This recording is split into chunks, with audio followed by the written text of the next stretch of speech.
திமுக MP ஜகத் ரட்சகனுடைய மதுபான் நிறுவன அலுவலகங்களில் 2வது நாளாக அமலாக்கத்துறை சோதனை. அவர் தொடர்புடைய பிற இடங்களிலும் சோதனை நடைபெற்று வருவதாகவும் தகவல்.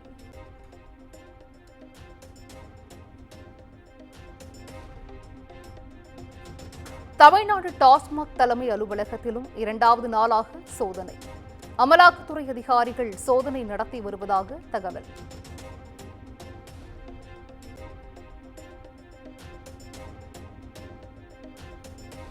தமிழ்நாடு மொழிக் கொள்கை என்ன என்பதில் தெளிவாக இருப்பதாக தொண்டர்களுக்கு முதலமைச்சர் மு.க.ஸ்டாலின் மடல். மாநில உரிமைகளை மதிக்காமல் கல்வி நிதி தர மாட்டோம் என மத்திய அரசு வீண் பிடிவாதம் பிடிப்பதாகவும் குற்றச்சாட்டு.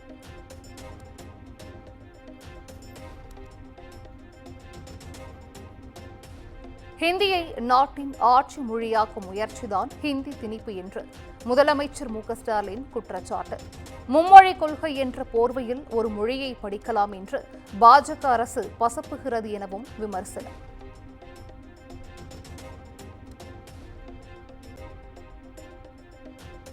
ஸ்ரீபெரும்புதூர் அருகே சுங்குவார்சத்திரம் சாம்சங் ஆலையை முற்றுகையிட்டு தொழிலாளர்கள் ஆர்ப்பாட்டம். ஊழியர்கள் 23 பேர் பணியிடை நீக்கம் செய்யப்பட்டதற்கு எதிர்ப்பு போராட்டம் நடத்தியதால் போலீசார் குவிப்பு, பதற்றமான சூழல்.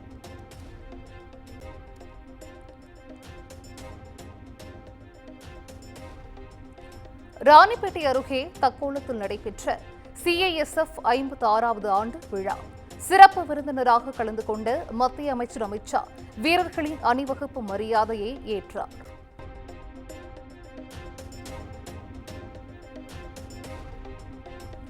எல்லை தாண்டி மீன் பிடித்ததாக தமிழக மீனவர்கள் 14 பேர் கைது.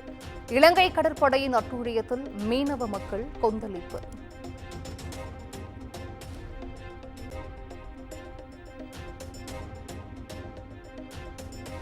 நீட் தேர்வுக்கு விண்ணப்பிப்பதற்கான அவகாசம் இன்றுடன் நிறைவு. இன்று நள்ளிரவு 11:50 மணி வரை விண்ணப்பிக்கலாம் என அறிவிப்பு.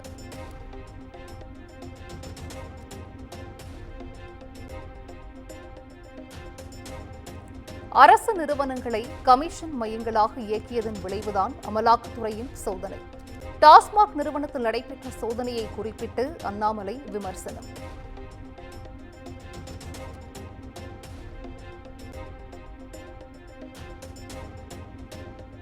தாவேக சார்பில் சென்னையில் இன்று இஃப்தார் நோன்பு திறக்கும் நிகழ்ச்சி.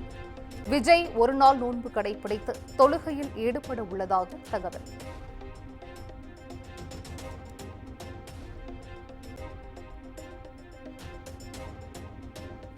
கொடநாடு வழக்கில் முன்னாள் முதல்வர் ஜெயலலிதாவின் முதன்மை பாதுகாப்பு அதிகாரியான வீரபெருமாளுக்கு சம்மன். வருகிற 11ஆம் தேதி நேரில் ஆஜராக CBCID போலீசார் உத்தரவு.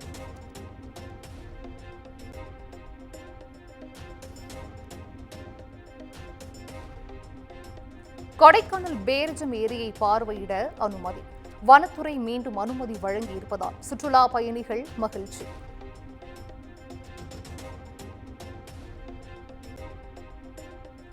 நாட்டில் காடுகளில் இருந்து நக்சலிசம் அழிக்கப்பட்டு வருகிறது. நகர்ப்புறங்களில் நக்சலிசம் வேரூன்ற தொடங்கியுள்ளதாக பிரதமர் மோடி பேச்சு.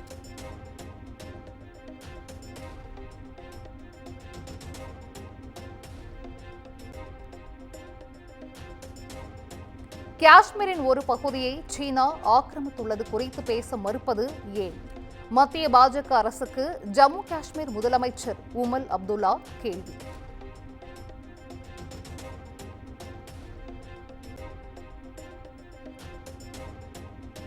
ஒடிஷாவில் மீன்பிடி துறைமுகத்தில் பயங்கர தீ விபத்து. பல லட்சம் ரூபாய் மதிப்புள்ள 17 விசைப்படகுகள் எரிந்து நாசம்.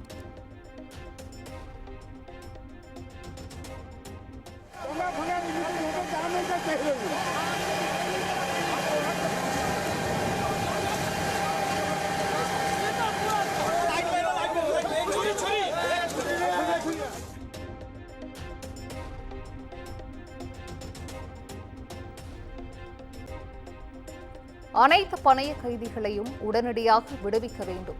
ஹமாஸ் அமைப்புக்கு அமெரிக்க அதிபர் ட்ரம்ப் கடைசி எச்சரிக்கை.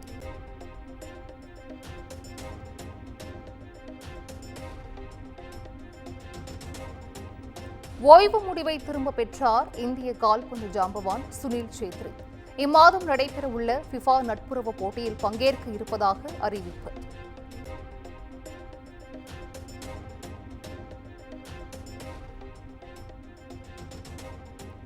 மாரி செல்வராஜ் இயக்கத்தில் துருவ் விக்ரம் நடிக்கும் பைசன் திரைப்படம்.